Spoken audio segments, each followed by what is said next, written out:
What it do, flight crew? FTC. Flight team stand up! It's July. What a time to be alive. We got some so fresh and clean educationalists. Some of y'all are on summer school because you didn't get all the credit you needed. So we were sitting right here, summer school, in the middle of July. What a time to be alive. Alright? Now, it's crazy because have you ever sat back and just thought about certain things like, have you ever had like a lobster one day and just be like, damn, I wonder who somebody just went fishing one day just thought about, damn, this just looks so edible. I wonder who's the first one to do this. Or maybe the first person to start a fire, just thinking about just how lucky they just got and just how like they didn't even intend to start it and they just started something that can cook food and help you survive. Or something as crazy and school threat like as somebody that is the first killer in human history, the first person who murdered somebody in human history. Now, this is actually one of those things I was actually on the recommended side on YouTube, and when it's things like that, I always like to put the cameras on because something interesting I will watch with the cameras on regardless. So, XC brothers and sisters, man. Summer school, you guys know how it goes, man. Guys, some of y'all need to get your credits up. Put your cell phones away, the iPhones, the LimeWires, the pagers, the Androids, the iNanos, the whatever. Yeah, put it away. You need your credits, bro. This is the easiest class. Don't fail it. Check it out. In 2013, scientists discovered a very unusual find. So they discovered the first killer in human history in 2013. Cima de los Huesos, or Pit of the Bones. Okay. What they found were human remains. What was so unusual about this was primarily its location. After all, the cave is located at a depth of 43 feet, or 13 meters. It's too deep to be inhabited by humans. There were also no signs that the cave was used as a burial place. After some time, it became clear.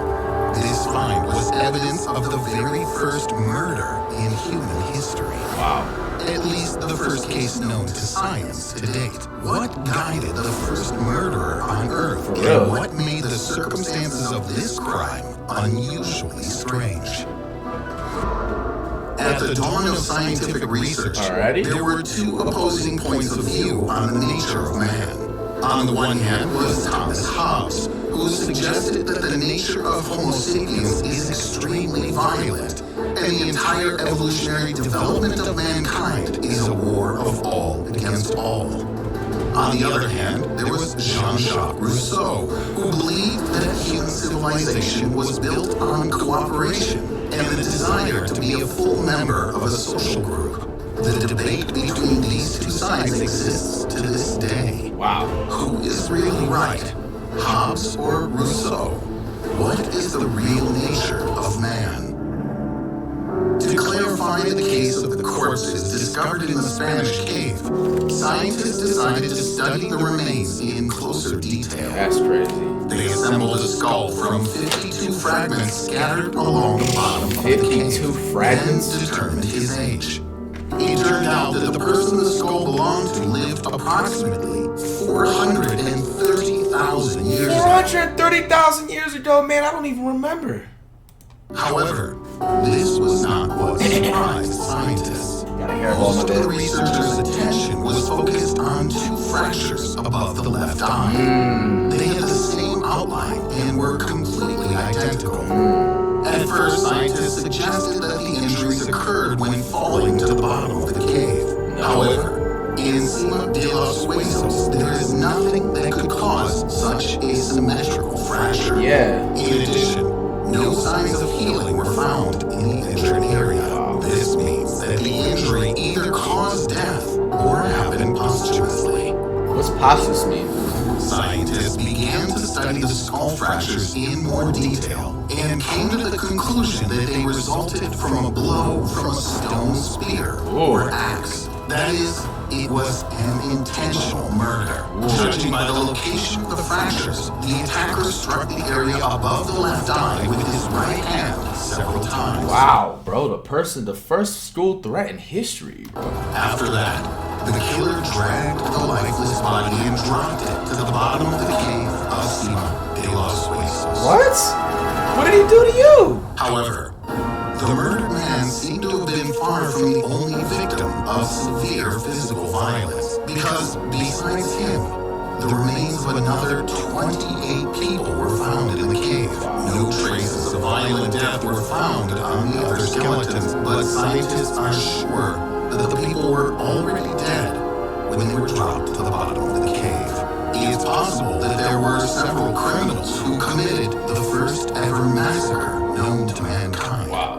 Or maybe it was some serial maniac. Serial maniac. It is noteworthy that such a crime occurred at least 130,000 years before the appearance of the first Homo sapiens. The killer, like his victims, belonged to the early species of humans. It could be assumed that only the distant predecessors of Homo sapiens were brutal killers, and the intelligent man is a more peaceful creature, but this is far from the truth.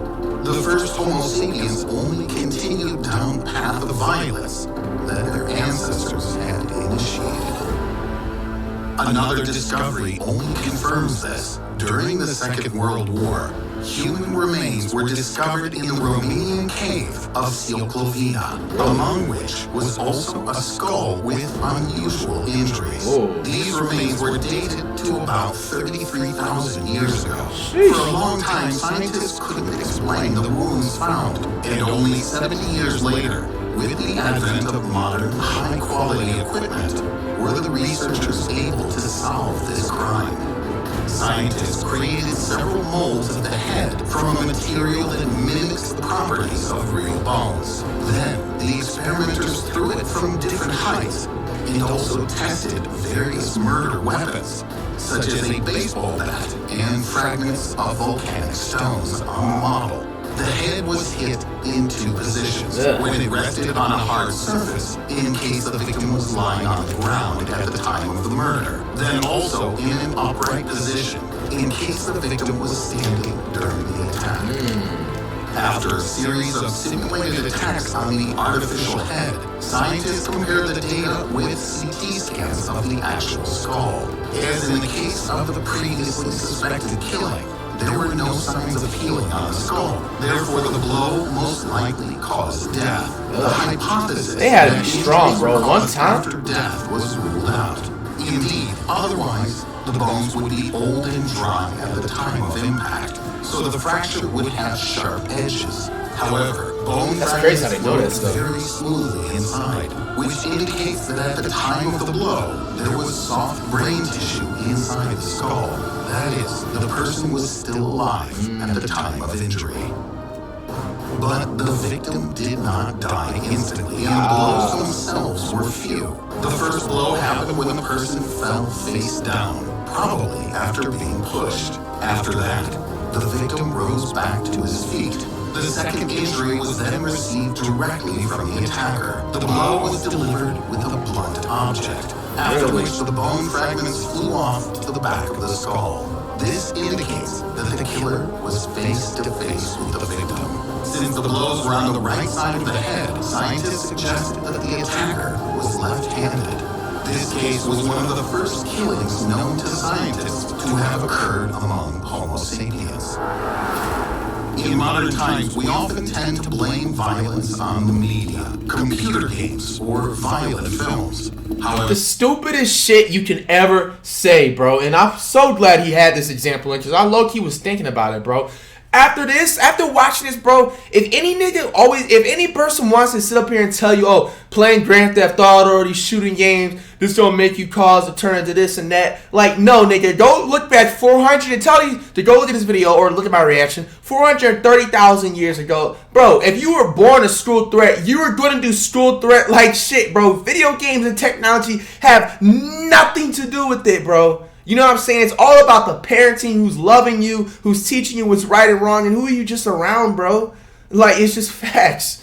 Like, bro, this does not have nothing to do with it. Bro, I remember when GTA first came out, they tried to ban this shit because they had I forgot the story, but basically, I don't remember where it was at exactly. I don't know if it was overseas somewhere, but basically, they tried to mimic, like, the GTA thing to, like, a taxi driver, and I don't remember if they ended up killing him or just trying to just go on, like, a carjack type shit and just leaving him where he at or whatever, but they basically tried to cancel GTA because of that. This is, like, years ago, you know what I'm saying?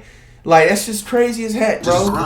If you're gonna do bad shit, you're gonna want to do it off of your own strength. It's not off of the video game, bro, or technology.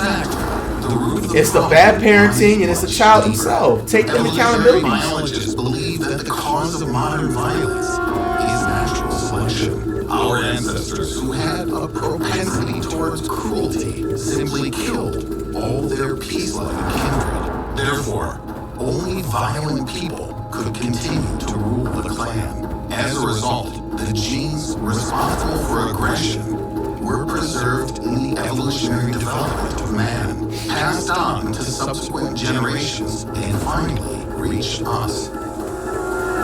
But despite the fact that every person has a tendency towards aggressive behavior, only some of us are capable of real atrocities. The fact is that in addition to aggression, evolution has also endowed us with empathy and sympathy.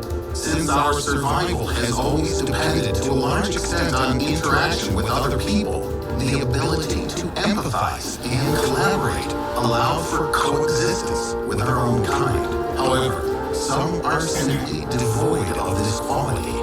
In psychiatry, such people are called sociopaths and psychopaths due to a lack of emotions. Such members of the human race feel the thrill of destroying their own kind or hurting others. Whether this antisocial personality disorder is innate or is a consequence of the influence of upbringing and the surrounding social environment remains an open question. However, to commit a murder is not necessary to be a psychopath. It's enough just to have a very close emotional connection with your potential victim. The U.S. Bureau of Statistics data confirms this. According to statistics, about 30% of all female murder victims suffered their fate at the hands of their own spouses. Another 18.3% of women are killed by former spouses. Only 8.7% of murdered women are victims of strangers. This is because in emotionally charged situations, people often act impulsively and irrationally, which can lead to shocking and irreversible consequences. Answering the question that I asked at the beginning regarding human nature, we can say with confidence that both statements are true. Human nature can be both destructive and creative. Aggression has helped the human race to survive in the adverse conditions of the primitive world and become the dominant species on the planet. At the same time, this ability to collaborate and empathize with others has helped us create oral and written speech, science, art, and culture. And most importantly, we managed to curb our own animal instincts, at least a little. Despite the fact that acts of violence still occur, for most modern people, killing is something completely wrong and unacceptable. This gives us hope that over time, violence will become just an unnecessary relic of the past. Nah, it's always gonna be violence somewhere. It's people that are not right in the head sometimes. Actually, man, come on, go ahead and stress that. For a minute.